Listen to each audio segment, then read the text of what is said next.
नमस्कार, स्वागत है आप सभी का आपके अपने channel update GK for you पर।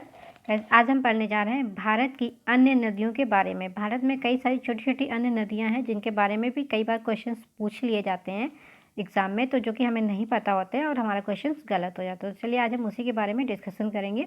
ये हमारी घटना चक्र सीरीज़ से अन्य नदियों के बारे में है। तो गाइज, इससे पहले कि अगर आपने चैनल पर पहली बार विजिट कर रहे हैं तो कृपया चैनल को लाइक शेयर सब्सक्राइब ज़रूर करें और बेल आइकन को प्रेस कर दें जिससे नोटिफिकेशंस आपके पास मिल सके।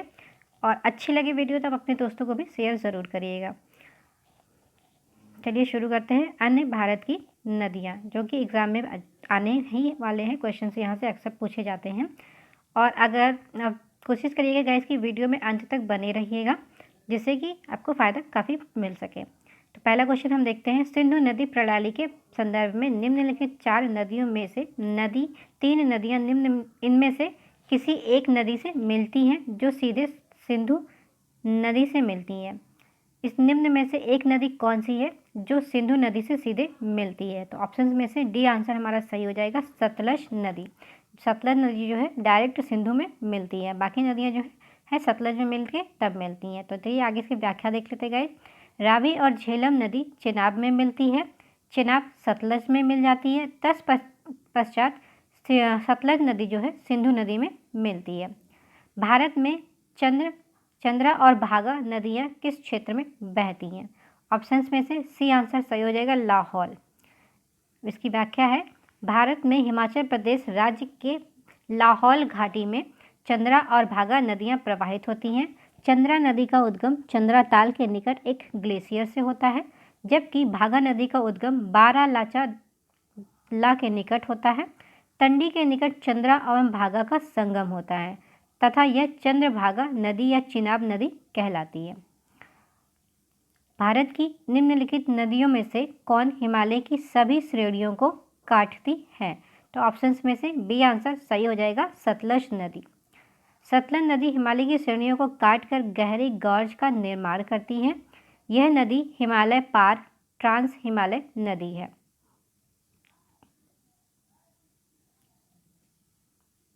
निम्नलिखित में से एक नदी हिमालय पार ट्रांस नदी है। तो ऑप्शंस में से बी आंसर सही हो जाएगा, सतलज नदी। दूध गंगा नदी निम्न में से किसमें अवस्थित है? दूध गंगा नदी कहाँ अवस्थित है? तो ऑप्शंस में से हमारा 2 आंसर गाइस मैच कर रहा है, ऑप्शन ए और ऑप्शन सी। तो हम यहाँ पर व्याख्या डायरेक्ट देख लेते हैं। दूध गंगा नदी नामक नदियाँ जम्मू और कश्मीर के अतिरिक्त उत्तराखंड एवं महाराष्ट्र में भी प्रवाहित होती है। अतः इस प्रश्न का उत्तर ए एवं सी दोनों होगा, परंतु उत्तर लोक सेवा आयोग ने इसमें आंसर के विकल्प को ए को माना है। तो आयोग ने जो है जम्मू कश्मीर को माना है, जबकि ये नदी उत्तराखंड में भी प्रवाहित होती है। निम्नलिखित में से कौन सी नदियाँ बंगाल की खाड़ी में गिरती हैं? ऑप्शंस में से सही आंसर डी हो जाएगा, दोनों। यानी कि बंगाल की खाड़ी में जो गिरती है गंगा, ब्रह्मपुत्र, गोदावरी, महानदी, कृष्णा, कावेरी, दोनों ए और बी दोनों ऑप्शन हमारा सही हो जाएगा, तो डी आंसर करेक्ट हो जाएगा। गंगा, ब्रह्मपुत्र, गोदावरी, महानदी, कृष्णा, कावेरी, पेन्नार, स्वर्णरेखा तथा ब्राह्मणी बंगाल की खाड़ी में गिरने वाली प्रमुख नदियां हैं। निम्नलिखित में से कौन एक कृष्णा नदी की सहायक नदी नहीं है? गाइस यहाँ पर नहीं का ध्यान देना है। तो जो सहायक नदी नहीं है वो ऑप्शन में से सी आंसर सही हो जाएगा, तेल नदी जो है इनकी कृष्णा की सहायक नदी नहीं है। तेल नदी कृष्णा की सहायक नदी नहीं है। कृष्णा की प्रमुख सहायक नदियाँ कोयना, यरला, डीना, वरडा, पंचगंगा, घाट प्रभा, भीमा तथा तुंगभद्रा है। तेल नदी महानदी की एक प्रमुख सहायक नदी है। हंगरी सहायक नदी है। ऑप्शंस में से डी आंसर सही हो जाएगा, तुंगभद्रा की। हंगरी नदी पश्चिमी घाट से निकलकर कर्नाटक और आंध्र प्रदेश से प्रवाहित होकर तुंगभद्रा नदी में मिल जाती है। निम्नलिखित नदियों पर ध्यान दीजिए। अब यहाँ पर नदियों के नाम है किशन गंगा, गंगा, वेन गंगा और पेन गंगा। इन नदियों का उत्तर से दक्षिण दिशा के आधार पर क्रम अनुसार लगाना है। ऑप्शंस में से सही आंसर हमारा ए हो जाएगा। तो सबसे पहले किशन गंगा, पहला, दूसरा, तीसरा, चौथा, इस तरह से हमारा ऑप्शन सही आएगा। चलिए व्याख्या देख लेते हैं। उपयुक्त नदियाँ उत्तर से दक्षिण दिशा के आधार पर सही इस क्रम में है: किशन गंगा, गंगा नदी, वेन गंगा, फिर पेन गंगा। इस तरह से हमारा सही आंसर बन जाएगा। हिमाचल प्रदेश से होकर बहने वाली नदियाँ कौन सी हैं? ऑप्शंस में से गाइस डी आंसर सही हो जाएगा। जो हिमाचल प्रदेश से बहने वाली नदियाँ हैं व्यास, चिनाब, रावी, सतलज, यमुना। तीनों ही नदियाँ जो हैं हिमाचल प्रदेश से बहने वाली नदी हैं। व्यास नदी, चिनाब, रावी, सतलज और यमुना हिमाचल प्रदेश से होकर बहने वाली प्रमुख नदियां हैं। अब यहाँ पर कैसे एक व्याख्या चित्र दिया हुआ है। नेपाल में ऊपर काठमांडू दिया हुआ है और 1, 2, 3, 4 का ऑप्शंस दिया हुआ है, तो हमें यहाँ पे मैच करना है और नदी के नाम बताने हैं। ऑप्शंस यहाँ पर दिए हुए हैं, तो यहाँ पर हमारा जो सही आंसर हो जाएगा ए आंसर हमारा करेक्ट हो जाएगा। लेकिन नंबर 1 जो ऑप्शन दिया हुआ है, नंबर 1 पे कैसे हमारा कोसी नदी हो जाएगा, देन गोमती नदी हो जाएगा, फिर घाघरा और गंडक नदी हो जाएगा। अब भारत में अफवाह मानचित्र को देखने से बाद स्पष्ट होता है कि 1, 2, 3, 4 से अंकित नदियां इस प्रकार हैं: कोसी, गोमती, घाघरा, गंडक।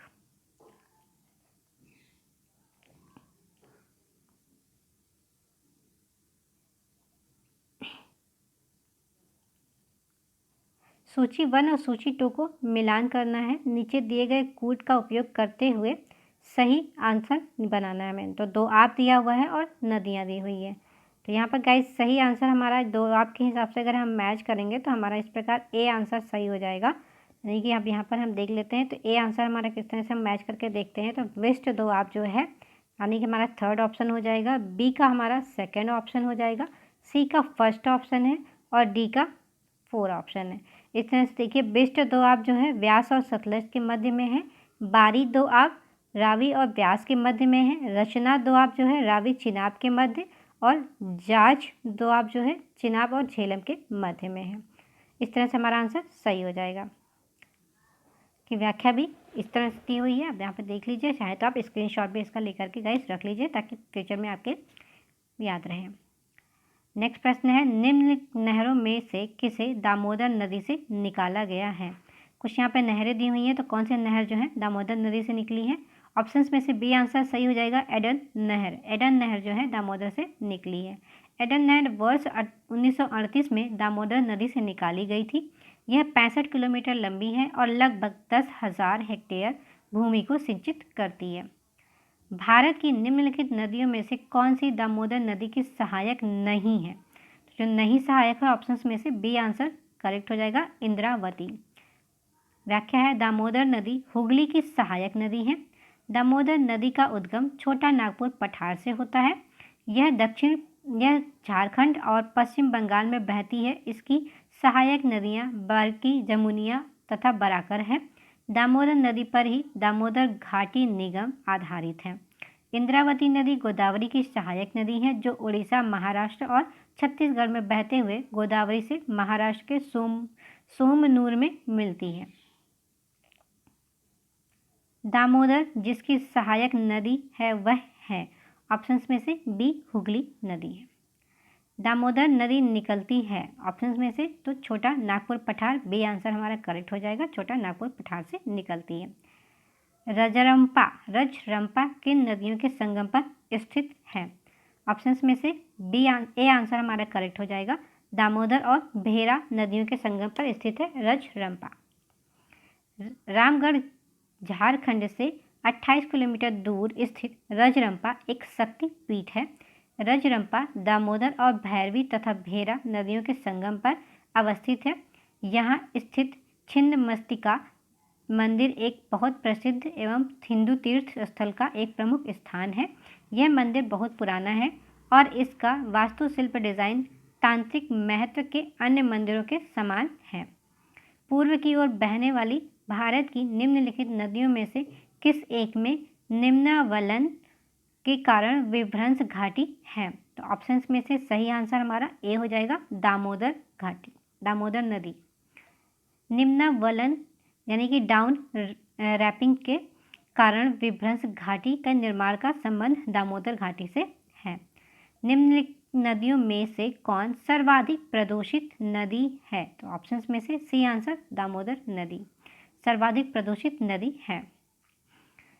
निम्नलिखित में से किस नदी के ऊपरी मार्ग में मीठा जल का परंतु निचले भाग में खारे जल का प्रवाह मिलता है?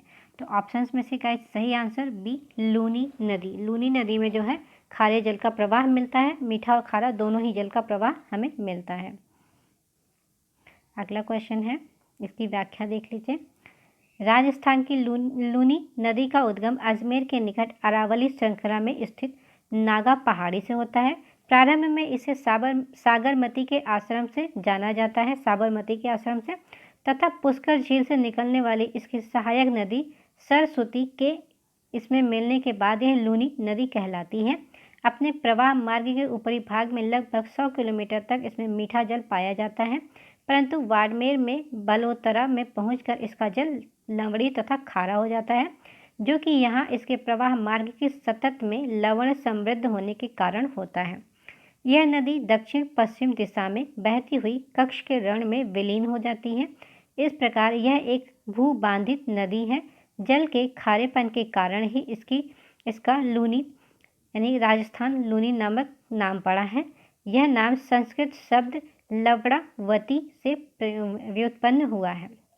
अगला प्रश्न है गाइस, निम्नलिखित में से कौन भूमि बाधित नदी है? तो ऑप्शन सी सही आंसर हो जाएगा लूनी नदी। लूनी नदी के संदर्भ में निम्नलिखित कथनों में से कौन सा एक सही है? तो सही आंसर हमारा हो जाएगा गाइस डी, यह कच्छ की रण की दलदली भूमि में लुप्त हो जाती है।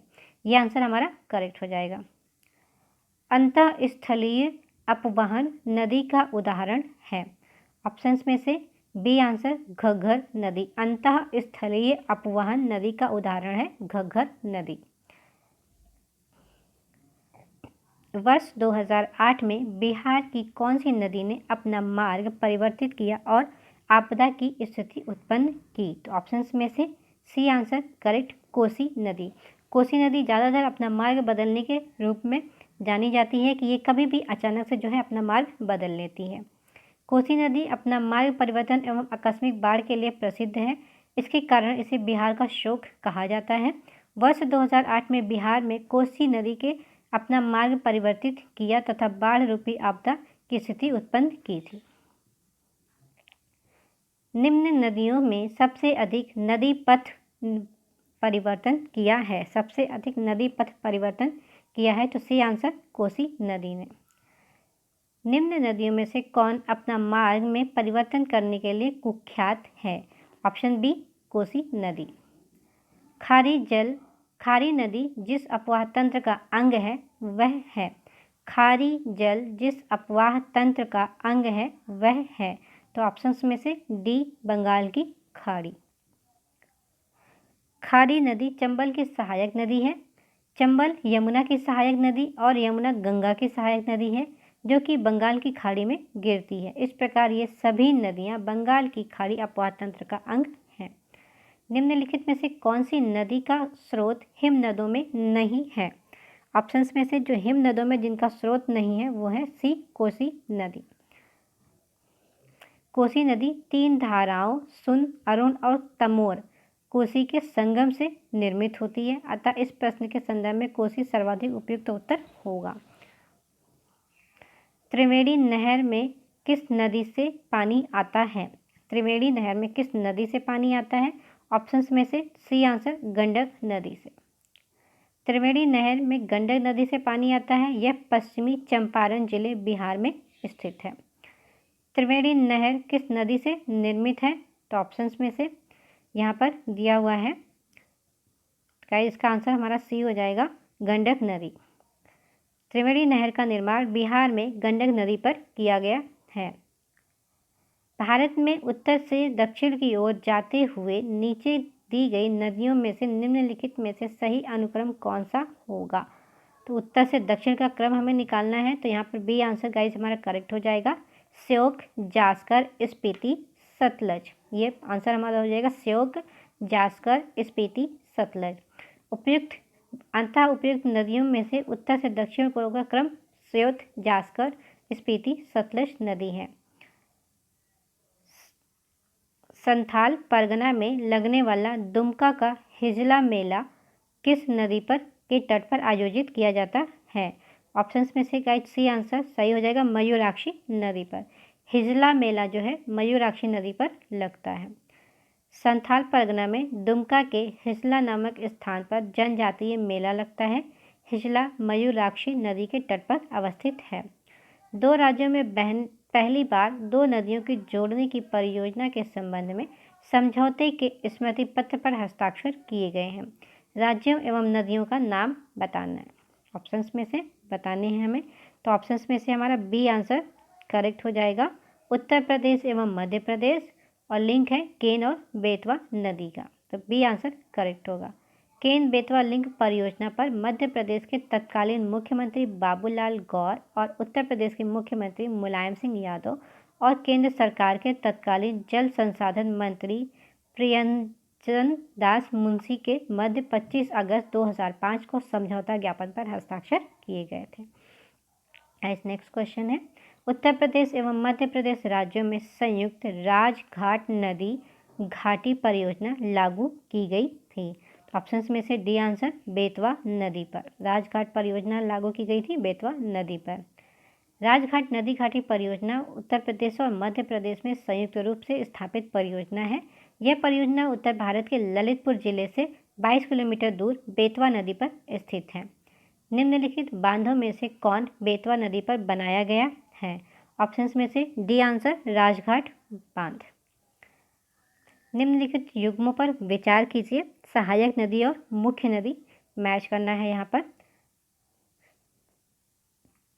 पर हमारा सही आंसर हो जाएगा डी आंसर केवल 3, तो यानी कि 3 जो है सोन नदी यमुना नदी पर सहायक नदी है, बाकी तीनों ऑप्शन हमारे गलत हैं, तो केवल डी आंसर हमारा यहाँ पर गाइस करेक्ट हो जाएगा। चंबल नदी महू मध्य प्रदेश के निकट जना पाव पहाड़ी से निकलकर इटावा के समीप यमुना नदी में विलीन हो जाती है होती है। सोन नदी गंगा में मिलती है। स्पष्ट है कि युग्म 1 और 2 सुमेलित नहीं है। मानस नदी ब्रह्मपुत्र की सहायक नदी है, अतः युग्म 3 जो है सुमेलित है। नेक्स्ट क्वेश्चन है, कथन है काली नदी भारत के दक्षिणी भाग में पूर्व की ओर बहने वाली नदी है। कारण है दक्कन पठार अपने पश्चिमी किनारे पर उच्चता पर है और पूर्व से में बंगाल की खाड़ी की दिशा में उसकी मंद प्रवणता है। तो कथन में से जो सही आंसर हमारा हो जाएगा गाइस डी हो जाएगा। ए गलत है परंतु आर सही है, देखिए पहला कथन जो हमारा गलत हो जाएगा, कारण सही हो जाएगा। अब इसकी व्याख्या देख लेते हैं। काली नदी पश्चिमी घाट पर्वतीय क्षेत्र में स्थित उत्तर कन्नड़ जिले कर्नाटक के डिगमी गांव से उद्गमित होकर चाप के आकार में पश्चिम की ओर प्रवाहित होकर अरब सागर में मिल जाती है, अतः कथन ए गलत है। करवार और कैगा इसी नदी के किनारे पर स्थित है। इस नदी में मैग्नीज अयस्क के घुलने होने के कारण यह प्रदूषित है। दक्कन पठार आमतौर पर नर्मदा नदी से कुमारी अंतरीप और पश्चिम में अरब सागर से पूर्व में बंगाल की खाड़ी में मध्य विस्तृत है। इस पठार की समुद्र तल से औसत ऊंचाई 600 मीटर है। अरब सागर तट के समानांतर पश्चिमी घाट उत्तर पर्वतीय विस्तृत क्षेत्र है और पूर्व की ओर ढाल की प्रवणता मंद होती जाती है। पश्चिमी घाट के पूर्व की ओर निकलने वाली सभी बड़ी नदियां ढाल का अनुसरण करते हुए बंगाल की खाड़ी में डेल्टा बनाती हैं, अतः कारण आर सही है। अगला क्वेश्चन है, भारत की किस नदी पर विश्व का सबसे ऊंचा पुल बनाया जा रहा है? तो ऑप्शंस में से सही आंसर ए चिनाब नदी पर। प्रश्न काल के अनुसार भारत की चिनाब नदी पर विश्व का सबसे ऊंचा पुल बनाया जा रहा है। महात्मा गांधी सेतु स्थित है। ऑप्शंस में से सही आंसर ए बिहार में। महात्मा गांधी सेतु स्थित है बिहार राज्य में। महात्मा गांधी सेतु बिहार के पटना से हाजीपुर को जोड़ने के लिए गंगा नदी तट पर 5.575 किलोमीटर लंबा निर्मित नदी पुल है। इसे औपचारिक रूप से मार्च 1982 में खोला गया था। निम्नलिखित में से किस नदी का उद्गम स्थल भारत में नहीं है? ऑप्शंस में से सही आंसर डी सतलज नदी। सतलज नदी का उद्गम तिब्बत में कैलाश पर्वत एवं मानसरोवर झील के निकट स्थित राकस ताल झील से है। यह पश्चिम और दक्षिण पश्चिम में प्रवाहित होते हुए सिपकीला हिमाचल प्रदेश से भारत में प्रवेश करती है। सिपकीला दर्रे से जो है ये भारत में प्रवेश करती है। कपिली जिसकी सहायक नदी है वह कौन सी नदी है? ऑप्शंस में से सही आंसर डी ब्रह्मपुत्र। कपिली नदी ब्रह्मपुत्र नदी की सहायक है। कामरूप नगर इसी नदी के तट पर अवस्थित है। सूची 1 और सूची 2 को सुमेल करना है और उसका सही आंसर हमें निकालना है। एक तरफ नदी दी हुई है और एक तरफ सहायक नदियों का ऑप्शंस दिया हुआ है। तो गाइज यहाँ पर हमारा डी आंसर सही हो जाएगा। तो गंगा की सहायक नदी सोन नदी 4 हो जाएगा।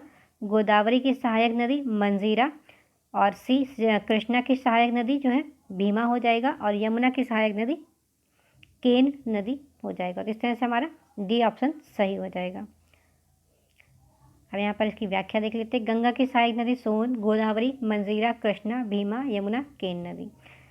नेक्स्ट क्वेश्चन है, यहाँ पर भी हमें मैच करना है नदियों और की सहायक नदियों के बीच में सुमेलित करना है। तो ऑप्शंस में से हमारा सही आंसर कैसे हमारा ए हो जाएगा हमारा सही आंसर। तो हम इसको मैच करके एक बार देख लेते हैं। तो ए है कृष्णा नदी की सहायक नदी भीमा नदी हो जाएगा। बी का हमारा थर्ड हो जाएगा तीस्ता नदी। गोदावरी नदी का हमारा हो जाएगा इंद्रावती नदी। यमुना नदी का चंबल नदी। तो इस तरह से हमारा ऑप्शन ए ऑप्शन हमारा सही हो जाएगा। नेक्स्ट क्वेश्चन है, इसकी व्याख्या इस तरह से देख लीजिए। कृष्णा, भीमा, ब्रह्मपुत्र, तीस्ता नदी, गोदावरी, इंद्रावती नदी, यमुना, चंबल नदी। यहाँ पर भी हमें मैच करना था कि कौन सा जोड़ा सही नहीं है। तो अब यहाँ पर राज्य हैं और नदी हैं। नदी और राज्य को मैच करते हुए ये देखना कि कौन सा ऑप्शन हमारा इसमें से सही है। तो सही आंसर हमारा हो जाएगा सी लूनी नदी, राजस्थान में प्रवाहित होती है। तो लूनी नदी का मैच हमारा सही है। लूनी नदी राजस्थान में अजमेर के दक्षिण पश्चिम में अरावली श्रेणी से निकलती है। 511 किलोमीटर तक प्रवाहित होने के पश्चात यह कक्ष रण में दलदली क्षेत्र में विलुप्त हो जाती है, अतः इसका समुद्र से संपर्क नहीं हो पाता है। इंद्रावती झारखंड में नहीं प्रवाहित होती है। भीमा नदी दक्षिण भारत की प्रमुख नदी है। यह नदी दक्षिण भारत के महाराष्ट्र, कर्नाटक एवं तेलंगाना, जबकि चंद्रप्रभा नदी महाराष्ट्र एवं कर्नाटक राज्यों में प्रवाहित होती है। नेक्स्ट प्रश्न है, निम्नलिखित नदियों में से कौन अध्यारोपित नदी का उदाहरण है? अध्यारोपित नदी का उदाहरण है तो ऑप्शन सी चंबल नदी। पूर्ववर्ती नदियों के समान ही पूर्व रोपित और अध्यारोपित नदियां अपने प्रवाह स्थल की संरचना के साथ समायोजित नहीं होती, अर्थात वह स्थल खंड के ढाल का अनुसरण नहीं करती हैं। भारत में चंबल और सोन नदियां इसका अच्छा उदाहरण हैं। संकोच नदी किसकी सीमा बनाती है? संकोच नदी किसकी सीमा बनाती है? तो ऑप्शन सी असम एवं पश्चिमी बंगाल के बीच में सीमा रेखा का निर्माण करती है संकोच नदी। निम्न में से कौन सी नदी मध्य प्रदेश में निकलती है और खंबात की खाड़ी में गिरती है? मध्य प्रदेश से निकलकर खंबात की खाड़ी में गिरती है तो ऑप्शन सी माही नदी। माही नदी दक्षिण पश्चिम दिशा की ओर गुजरात से प्रवाहित होती हुई खंबात की खाड़ी में गिर जाती है। किशनगंगा एक सहायक नदी है। ऑप्शन सी झेलम नदी की। किशनगंगा झेलम नदी की प्रमुख सहायक नदी है। मुंबई की मीठी नदी निम्न में से किस झील से निकलती है? ऑप्शंस में से बी आंसर करेक्ट हो जाएगा, बिहार झील से। मीठी नदी जो है मुंबई स्थित बिहार झील के अधि प्रवाह से उद्गमित होती है। नेक्स्ट क्वेश्चन है, मैच करना है हमें उद्गम क्षेत्र और नदी का एरिया जो है। ऑप्शंस में से हमारा यहाँ पर गाइस बी आंसर सही हो जाएगा। तो हम इसको मैच करके देख लेते हैं। तो ए का हमारा हो जाएगा first, second, third, fourth sequence match कर रहा है।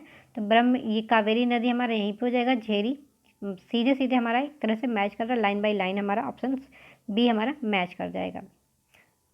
तो आंसर हमारा बी हो जाएगा।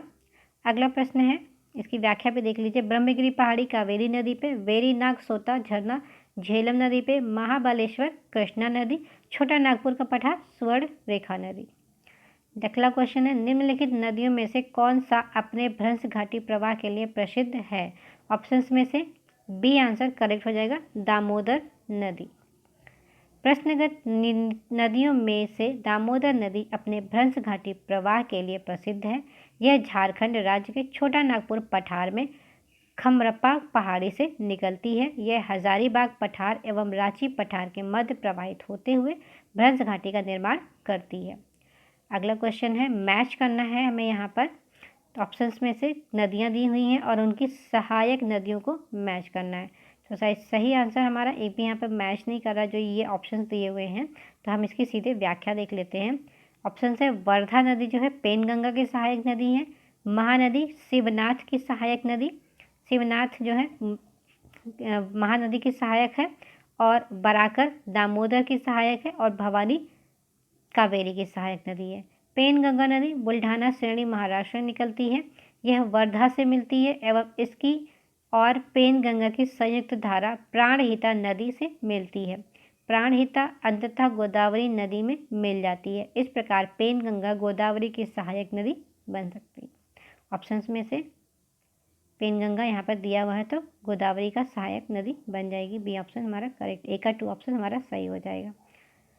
चलिए गाइस, आज के लिए हम इतना ही रखते हैं। कल फिर मिलते हैं एक नए टॉपिक के साथ में।